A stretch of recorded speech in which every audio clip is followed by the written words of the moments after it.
E aí, my friends, galera do meu canal do Iraque no YouTube.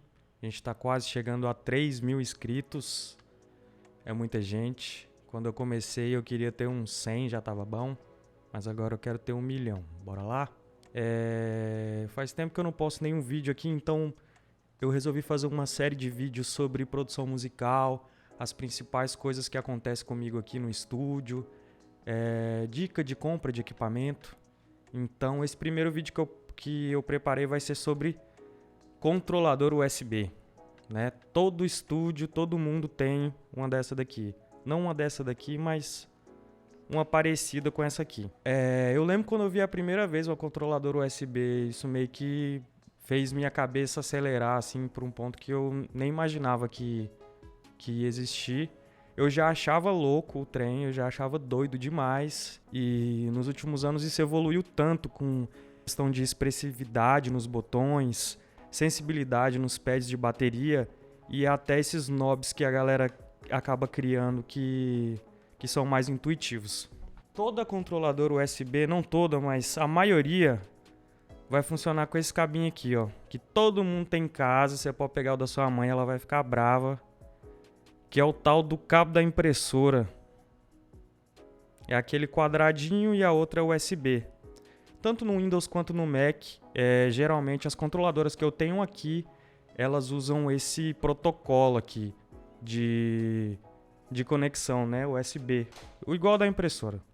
Tem muito vídeo no YouTube falando assim, qual controladora que eu devo comprar? Eu também, quando eu comecei, e você vai gastar dinheiro com essas coisas, eu também sempre ficava pensando, véi, qual que eu posso comprar? Eu não posso errar.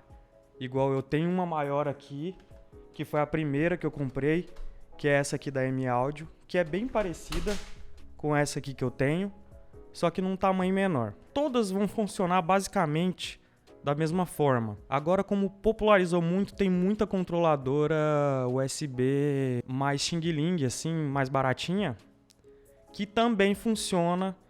Só que qual que é a principal diferença que eu vejo nesses equipamentos? Geralmente vai ser a sensibilidade que esse equipamento tem nas teclas, a construção, a precisão dos ajustes. Eu acho que isso que vai determinar uma controladora mais cara para uma mais barata. Agora vamos explicar assim para quem não sabe o que é. O que é uma controladora USB? Quando a galera começou a gravar em multitrack, que são várias faixas, né? O cara ia lá, gravava o violão. Depois ele chamava o baterista e o baterista escutava o que ele tinha gravado de violão e gravava a bateria. Depois o baixista e assim por diante. Ou seja, cada um gravava separadamente para depois você juntar isso, né? Nas várias tracks, nas faixas que gravaram. E você misturava isso e daí você tinha a impressão de que essas pessoas estavam tocando todas juntas, mas na verdade não. Eu acredito que com o passar do tempo, as pessoas foram fazendo um movimento que é mais parecido com esse meu aqui, que é gravar as coisas em casa e você produzir tudo, né? Quem nunca teve a ideia, eu queria fazer uma música e eu queria que ela fosse mais ou menos assim, o piano, o saxofone assim e tal. O grande lance das controladoras é que elas vieram para controlar, via protocolo USB, os instrumentos virtuais que tem dentro do computador. Ou seja, com uma dessa daqui, eu posso controlar dentro do computador uma simulação de saxofone, uma simulação de contrabaixo, uma simulação de tambor, de bateria e assim por diante. Eles são chamados de VST. Basicamente os caras fizeram assim, o cara pega lá uma orquestra, um violino, alguma coisa, e ele vai gravando nota por nota, expressão por expressão. Ele constrói um banco disso de áudio. Ele coloca isso num software que vai interpretar os comandos que você vai dar via controladora. Então você vai reproduzir os sons que já foram gravados por outro instrumentista ou que foram simulados ou criados dentro do próprio computador. Você vai controlar com essas teclas aqui. Qual que é o grande lance que você tem que se atentar? Isso eu não sabia quando eu fui comprar minha controladora. Algumas, a maioria das controladoras, ela só controla. Ela não possui som nativo. Lembra sempre disso. A controladora, ela não tem som nativo, ou seja, ela sozinha, sem o computador, ela não faz nada. A maioria delas. Daí tá a diferença depois de um tempo se alguém tivesse me falado isso. Por exemplo, a MPK Mini da Akai, eu não tô sendo patrocinado para falar dela, é uma das mais em contas e uma das que você mais vê em foto a galera tendo. Só que o grande lance ela tem vários modelos. Um deles, exatamente igual a esse, é somente controladora. Esse, que é a versão Play, ela vem com sons nativos. Então, além dela controlar o meu computador, eu consigo ligar via P2, aqui nessa entrada de fone de ouvido. Eu ponho ela numa mesa e aí ela já vem com algum som nativo. Que som nativo são esses? Bateria, tal. Num vídeo eu posso mostrar um vídeo só sobre ela, mostrando todos os sons que ela tem, enfim. Então, vale a pena lembrar o seguinte, depois que isso foi evoluindo, tudo virou controlador USB. Eu tenho um piano aqui, um piano digital, que ele tem o som nativo de piano digital, ele funciona sem a conexão USB, mas ele também possui essa entrada USB para que você use ele como controladora. Essa aqui é uma Drum Brute. A Drum Brute ela também é controladora, porque ela tem a mesma entradinha, ó, de impressora, essa branquinha aqui, tá vendo, ó? Mete o cabinho de impressora nela, ela vai continuar funcionando com sons nativos que ela já tem, porque ela é uma bateria analógica, só que ela também vai me dar a possibilidade de controlar os mesmos instrumentos virtuais que tem ali no meu computador. Então, qual que é a dica que eu posso dar hoje para quem for comprar uma controladora USB?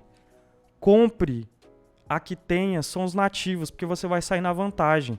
Porque se eu tivesse essa Akai aqui, a versão que todo mundo tem.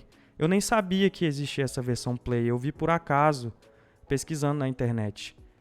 Eu tô numa vantagem porque ela custa basicamente o mesmo preço e ela vem com sons nativos, né? Além de ser controladora. O grande lance das controladoras é possibilitar que você possa produzir a sua música toda e pensar em todas as camadas. Se você domina as oitavas do teclado do piano, você vai conseguir, porque são os mesmos tons, né? Você vai tocar o piano e ele vai emular o instrumento que você quer. Muitas vezes isso nem precisa ser definitivo na sua música. Então, por exemplo, eu vou gravar um disco com um produtor foda lá de não sei aonde, lá da puta que pariu.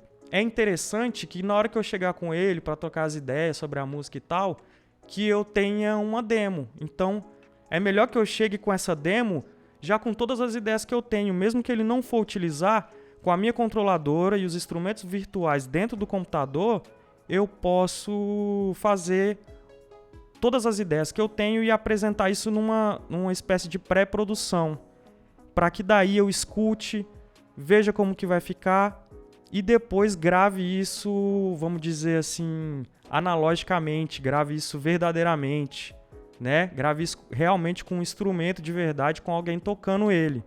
Porque, na minha humilde opinião, coisas que são gravadas, né, ficam bem melhores. Claro, muita gente vai falar, mas tem não sei quem, a Billie Eilish, que não sei o quê, fez tudo no quarto dela, sim, mas não são todos que vão ter essa sorte da Billie Eilish. E quando você vai pensar a música e o som, esse aqui, embora ele tenha expressividade nas teclas e tudo, ele vai faltar um pouco de sentimento que a pessoa pode colocar no instrumento, porque quando eles foram gravar esses sons que você vai controlar, talvez ele não conseguiu chegar em todas as camadas que esse cara tinha para oferecer em sonoridade, em timbres. É essencial que você tenha uma, não importa a marca, se vai ser caro ou barato, não noia nisso agora. Tipo, se você está começando no estúdio, não noia nisso agora, tipo, qual que eu devo comprar? Compra qualquer uma. E aí depois que você entender como ela funciona, eu acredito que você vai conseguir entender se você precisa ou não de uma controladora. Porque esses mesmos VSTs também podem ser controlados pelo teclado do computador. Bom, é isso. Essa é uma série de vídeos que eu quero fazer sobre produção musical, sobre aquisição de equipamentos, algumas dúvidas gerais que todo mundo sempre me pergunta sobre equalização. Se você tem alguma sugestão, se você quer saber de algum tema, gostou da forma que eu falei, conseguiu entender alguma coisa mesmo, às vezes você nem gosta de produção musical, mas você falou, cara, gostei desse assunto e tal, você podia falar sobre tal. deixa aí nos comentários que aí eu preparo um vídeo sobre isso aí. Se tiver muita gente que pedir o tema, daí eu faço um vídeo sobre isso. Se eu souber, né? O que é muito importante é o seguinte. Antes de comprar qualquer controladora, às vezes você vai ligar ela no seu computador, no seu DAW, no seu software de gravação, e ela não vai ter nenhum mapeamento prévio. Ou seja, ela vai estar conectada no programa, mas você vai ter que endereçar. Olha, eu quero que essa tecla toque o tambor X. Eu quero que essa tecla toque o tambor Y. Hoje em dia, 2023, eu acredito que a maioria das controladoras já vêm pré-mapeadas, que você vai chegar, vai ligar, o programa que você usa com certeza vai saber identificar e ela já vai estar mais ou menos. Mas isso também não impede de você usar ela da forma que você quiser. Você pode reparar que em muitos shows, a gente está às vezes vendo um show que a banda está numa formação mais reduzida e vem aquele som que foi gravado no disco e às vezes o cara ele colocou o mapeamento para esse som começar em uma controladora USB. Pode ser batido com a baqueta, com a mão. É um botão que controla alguma coisa dentro do seu computador.